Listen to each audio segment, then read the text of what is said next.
સમાચાર કોંગ્રેસના પક્ષમાંથી આવી રહ્યા છે। સેમ પિત્રોડાએ આપ્યું છે રાજીનામું। વિવાદિત નિવેદન બાદ રાજીનામું તેમણે ધર્યું છે। ઓવરસીઝ કોંગ્રેસ અધ્યક્ષ પદ તેમણે છોડ્યું હોવાના સમાચાર જયરામ રમેશે ટ્વીટ કરીને આ માહિતી પૂરી પાડી છે। પિત્રોડાએ પોતાની મરજીથી રાજીનામું આપ્યાની વાત કરી છે જયરામ રમેશે। તો એક પછી એક વિવાદિત વાતો કરનાર સેમ પિત્રોડા ઇલેક્શનના માહોલ વચ્ચે કોંગ્રેસની મુશ્કેલીઓ વધારતા નજરે પડ્યા હતા અને આવા જ માહોલ વચ્ચે તેમણે આજે રાજીનામું આપ્યું છે।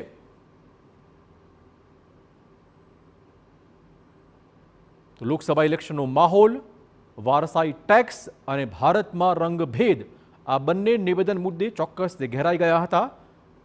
નરેન્દ્ર મોદી સહિતના નેતાઓ તેમને દરેક સભામાં ઘેરતા હતા। આ માહોલ વચ્ચે છેવટે સેમ પિત્રોડાએ આપ્યું છે રાજીનામું। જયરામ રમેશે ટ્વીટ કરીને આ માહિતી આપી છે। તો વિવાદિત નિવેદન પછી સેમ પિત્રોડાએ પોતે જ કોંગ્રેસમાંથી આપ્યું છે રાજીનામું।